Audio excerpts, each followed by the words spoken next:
अभी तक तो आपने मेरे चैनल पे स्मार्ट या जीनियस यानी बुद्धिमान लोगों के आदतों के बारे में जान ही लिया होगा। और अगर नहीं देखा तो लिंक आपको डिस्क्रिप्शन में मिल जाएगा। साथ ही ऊपर स्क्रीन पे आई वाले बटन पे भी वीडियो अवेलेबल है, जाकर देख सकते हैं। तो अभी तक बात हो गई जीनियस लोगों की, अब बात कर लेते हैं कुछ लोगों की मूर्खता पर भी। तो चलिए आज आपको मैं मूर्ख लोगों की सबसे बड़ी खासियत यानी वे लोग जो ये सोचते हैं कि दुनिया में उनका आईक्यू लेवल सबसे सुपर्ब है और उनके दिमाग का कोई सानी नहीं है, और अपने आप को जीनियस साबित करने के चक्कर में उनके मूर्खतापूर्ण कार्य। और साथ ही जानेंगे डोनिंग क्रूगर इफेक्ट के बारे में भी।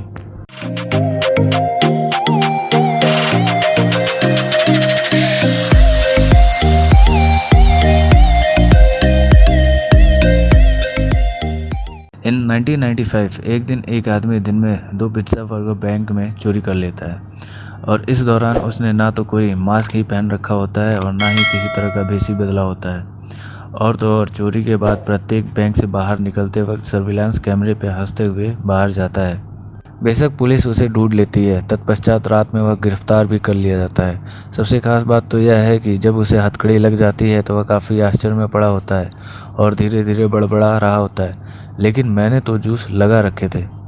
जाहिरतया इस चोर को ऐसा लगता था कि यदि कोई लेमन जूस अपने चेहरे पर लगा लेता है तो वह बैंक सिक्योरिटी कैमरा में नहीं नज़र आएगा।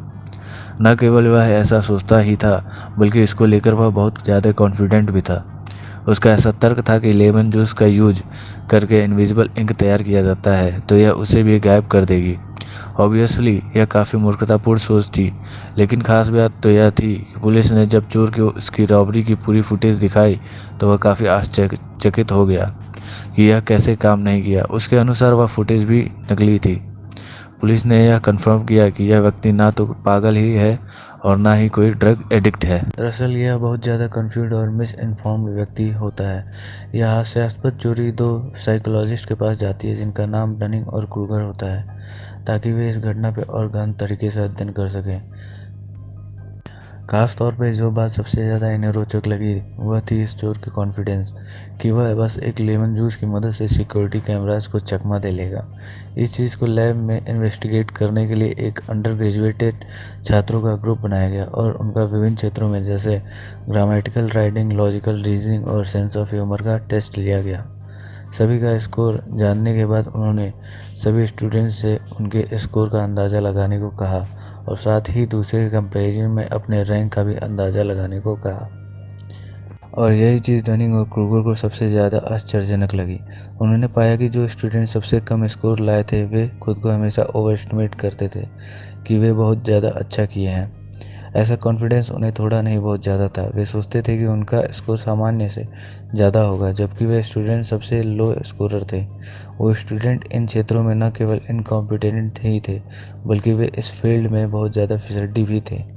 लेकिन वे बेशक इससे भी अनजान थे कि वे इन क्षेत्रों में कितने बुरे हैं। और वहीं जिन छात्रों ने सबसे ज़्यादा स्कोर किया वे अपनी योग्यता को लेकर काफ़ी सटीक अनुभूति कर रहे थे, लेकिन वे एक अलग ही तरह की गलती कर रहे थे। ठीक उलट हाईएस्ट स्कोरिंग स्टूडेंट्स अपने परफॉर्मेंस को लेकर कम तक आ रहे थे।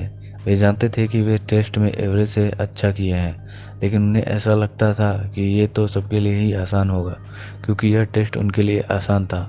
वे यह नहीं जानते थे कि उनकी योग्यता टॉपर्स की है। आज हम लोग इस घटना को डनिंग क्रूगर इफेक्ट से भी जानते हैं।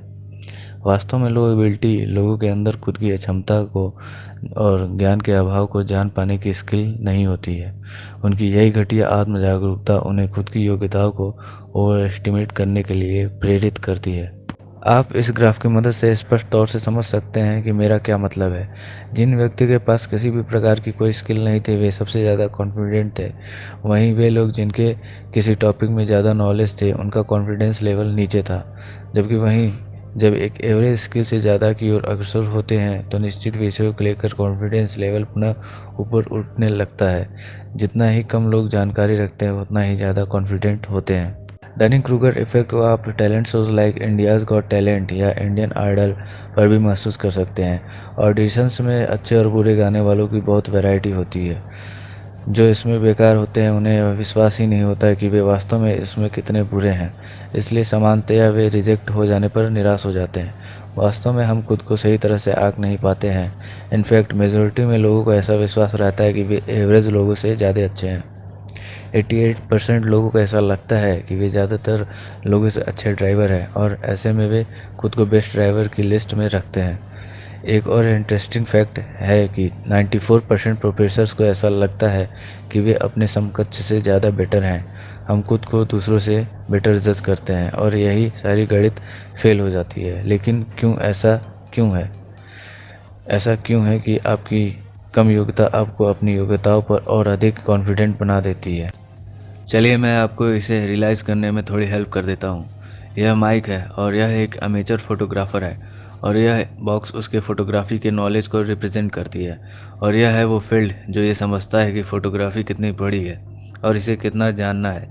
ऐसी तार्किकता के साथ वह इस फील्ड में आसानी से टॉप फोटोग्राफ़र बन जाता है। लेकिन जब वह एक ऐसे फ़ोटोग्राफ़र से मिलता है जो इस फील्ड में 7 साल से है लेकिन उसे अभी भी बहुत कुछ सीखना है और यह फ़ोटोग्राफ़र फ़ोटोग्राफ़ी के बारे में इतना कुछ जानता है, लेकिन वह यह भी जानता है कि यह फील्ड कितना बड़ा है और अभी उसे इतना सारा जानना बाकी है।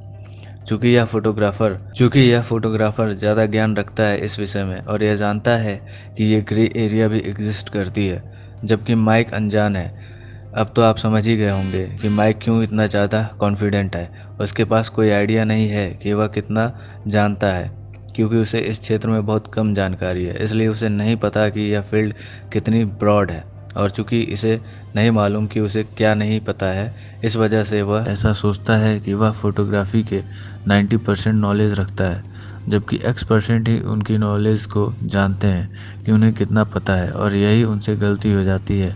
उन्हें लगता है कि सभी उनके समान ही नॉलेज रखते हैं और इसीलिए ज़्यादातर अधिक कॉन्फिडेंस दिखाते हैं। और चूँकि इसमें यहाँ फ़ोटोग्राफ़र जानता है कि वह केवल 70% ही इसका जानता है, लेकिन वह माइक जैसे किसी व्यक्ति से मिलता है तो वह खुद को अंडर एस्टिमेट करने लग जाता है। आफ्टर ऑल 90% 70% से ज़्यादा अच्छा होता है। अंततः हम सभी डनिंग क्रूगर इफ़ेक्ट से प्रभावित हैं, लेकिन हम सब खुद को कैसे इसका शिकार बनने से बचा सकते हैं? वास्तव में उत्तर यही है कि हमें खुद को जितना हो सके उतना एजुकेट करना होगा। आपको कभी ये नहीं समझना चाहिए कि आपको सब मालूम है। आप हमेशा सही हैं ऐसी सोच रखना एक मूर्ख की निशानी होती है। ऐसा लगता है कि जितना ज़्यादा लोग के पास नॉलेज होता है उतना ही उन्हें एहसास होता है कि वास्तव में कितना कम जानते हैं। दूसरे शब्दों में कहा जाए तो किसी चीज़ के बारे में जितना ज़्यादा लोग जानते हैं उन्हें उतना ही यह एहसास होता है कि यह कितना जटिल, अज्ञात और विस्तृत है और कितनी चीज़ें हैं जिनके बारे में उन्हें ना समझ है और ना ही पता। यह बहुत ही खूबसूरत पैराडॉक्स है कि the more we study something the less we know about it. वहीं दूसरी ओर जो व्यक्ति किसी चीज़ के सतह पर ही ध्यान केंद्रित रखते हैं वे उसी के पीछे ही लगे रह जाते हैं और कभी नहीं जान पाते हैं कि उन्हें कितना कुछ सीखना है। डनिंग क्रूगर एक्सपेरिमेंट में अयोग्य और इनकॉम्पिटेंट छात्रों ने भी थोड़ी ट्यूशन पाने के बाद टेस्ट रिजल्ट को ठीक ठीक एस्टिमेट करने की एबिलिटी को डेवलप कर लिया। यह काफ़ी हेल्पफुल होता है कि यदि कोई जो आपसे आगे होता है और आपको दिखाता है कि अभी और कितना आपको जानना बाकी है, तो अगर कभी आपको लगे कि आप किसी चीज़ को अच्छी तरह से जान गए हैं तो एक बार थोड़ी देर रुककर अच्छी तरह से जांच कर लें, ताकि आप भी कहीं डनिंग क्रूगर इफ़ेक्ट के ग्रसित ना हो जाएं। आपको बस जानना है कि जो कुछ आप नहीं जानते हैं।